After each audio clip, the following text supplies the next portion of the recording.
pa mga kaibigan, ano bang magandang tube o tire para sa mga kids o size 16? Kahit sa size 20 mga kaibigan, ano bang mas magandang tube na pwedeng ikabit o ipalit sa mga tube nyong stock na nabili nyo galing sa China o galing saan man? Ang i-advise ko sa inyo is gawang Pilipinas sa mga Leo tire, mga Leo yung tube o na made in Philippines kasi po yun. Sa made in Philippines po, mas matibay po siya base po sa experience ko bilang bodegero po. Nagde-deliver kami sa mga kung saan probinsya, lalo na sa Luzon. Nakarating ko kami kung saan nagde-deliver kami by truck ang deliver namin sa mga probinsya. Bali yung ipapayo ko lang sa inyo mga idol, mas maganda bumili kayo ng mga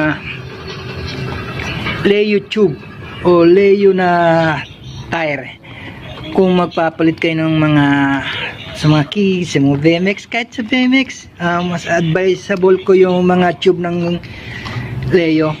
Bakit ko po nasabi mas maganda yung mga Leo tube? Tulad ito, Leo tube. Made in Philippines po ito mga idol. Made in Philippines. Yan. Idol, ba't ko sinabi na mas maganda yung mga ganyang Leo tube kaysa mga made in China, made in kung saan man, Thailand? Kasi base sa experience ko bilang delivery, bodegero sa Canon Cycle, naging Flexia, mga ganong sikat na na bodega, hindi naman sikat, parang malaki siyang bodega ng bike, napakalaki niya. Meron siyang mga Japan, mga mahaling pyesa, mga ordinary, kalimitan yung mga pyesa niya made in China, pero mas marami kaming backload na ganito na made in China. Lalo na pag mayroon kami mga buo-buo, yung mga nakabuo ng bike, ibinabalik sa akin for butas na China na tube. Pero itong Leo tire, wala kaming backlog nito, yung made in Philippines. May pa-deliver kami nito, maangkat kami nito, binabaksakan yung bodega namin, then kami yung nagsusupply kung saan probinsya. Nakakarating din yung mga item namin sa Visayas, Mindanao, yung mga item ng company namin. Tuturuan ko kayo kung paano magkabit ng tire sa rim. Although size 16 to, may tamang pagkabit nito para hindi siya mabutas, masundot, paano magsalpak. Itong tire na to, itong pinapakita ko sa inyo ngayon is made in China. Na-stock siya, kita mo man nangyari, nagtukla pa na siya, then upod na rin naman siya. Itong bike na to is sa kid ko, sa anak kong lalaki. Bali, buuin ko raw yung bike niya. Ito yung ipapalit ko. Ang ipapalit kong tire is tractor grip. Ang original lang tractor grip is since 1990 pa. Made in, tapos inadapt na lang dito sa Philippines. Si Leo tire ang hindi ko alam kung kasama to kay Leo tire, pero made in Philippines din siya. Sa mga Leo tire naman na size 20, gumamit din naman ako as a BMX rider. Hindi pa uso ngayon yung may kulay, mga branded na magagandang tire ngayon. Okay naman siya, medyo madulas din ng konti, pero kasi yung tire ngayon ng BMX is napagandahan kasi kahit made in China siya o Taiwan, mas karamihan sa Taiwan, gawa ni Taiwan, maganda yung gawa ni Taiwan. Sa rubber naman ni Philippines, hindi naman tayo mapapaya sa rubber niya, gawang Pilipinas, lalo na sa tube. Rekomendado ko sa inyo itong Leo tire o Leo tube, na lalo sa tube. Hindi ko alam kung meron sa size 26 o size 27.5. Ang nakikita niyo mga gawang Thailand, gawang China. Pero bilang rider at bilang bodegero, na wala kaming backload ng made in Philippines na tube. Pero sa mga China katulad nito, marami kaming backload. Kada deliver namin sa North, meron kaming backlog talaga. Pero ito, wala akong makakuha ang backlog nito. Is napakatibay nito. Base din sa experience ko bilang user ng mga tube ng China. Ay, ng Philippines po. Na heavy duty talaga siya. Nakikita mo to? Heavy duty. Heavy duty talaga siya, idol. Kung bibigyan kayo ng mga tube ng mga bike shop, huwag kayong kukuha na made in China. Made in Philippines na lang po kayo bumili. Mga ganyan. Dahil YouTube, made in Philippines. Tibay po siya mga idol. Rekomendado ko po sa inyo. Kapit na po natin. Bago nyo ikabit yung tube dun sa ating cream, kailangan nyo itong bombahan. Bakit po? Kasi may times kasi na pag pinomba mo ito pinasok mo sa rim at sa tire mo, isang buong ganyan, may tendency kasi maipit o mabutas.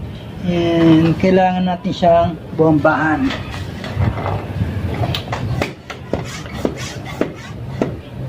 Kasi dun sa bodega ng pinapasukan ko po, yung utol ko, almost 20 plus 25 years kami doon, magkatrabaho kami ng utol ko, mas nangalis sa akin, then tumagal siya.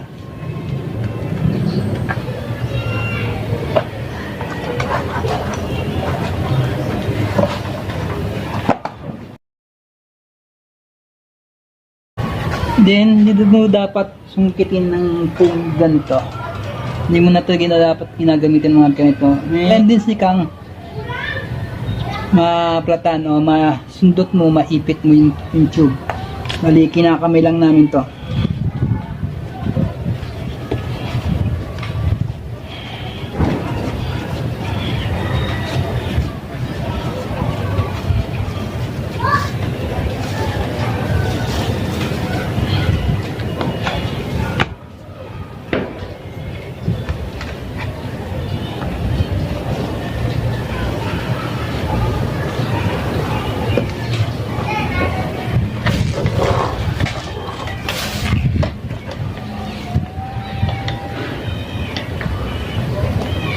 A few moments later.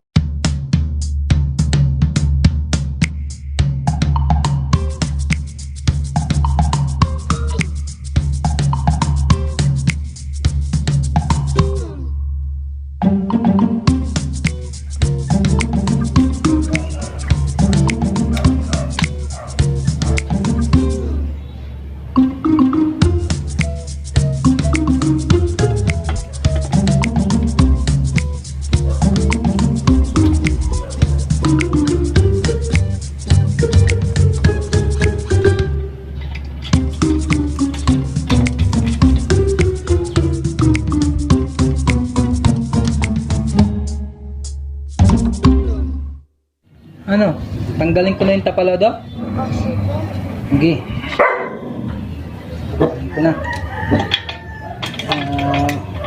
Invite na. Ayaw ng tapalodo, no? Dito ka lang naman eh. Siya si Miko, ang may-ari ng bike. Miko, sabi niya, gawin ko na lang itong bike niya. Kasi gusto niya na daw matuto magbike para sama sa bundok para magbabike kami.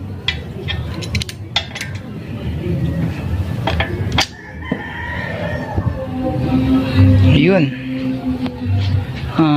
Pinanggal ko yung tapalodo kasi sumasabit yung gulong. Medyo malaki tong gulong na to na made in Philippines Then tinanggal ko na rin yung kanyang chain guard kasi sira na. And itong bike na to nabili ko ng second hand. Wala siyang gulong sa harapan. Nabili ko siya ng 500. 500 tama. Binili ko yung gulong at saka rim.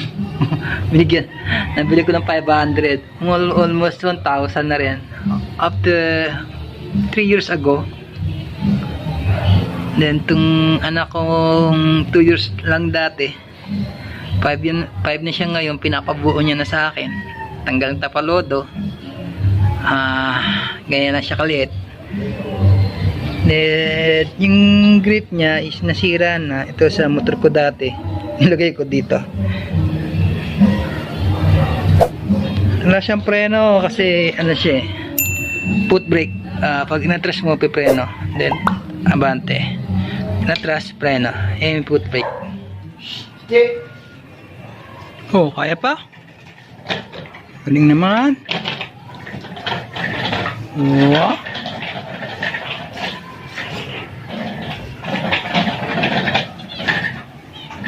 Galing naman, pogi.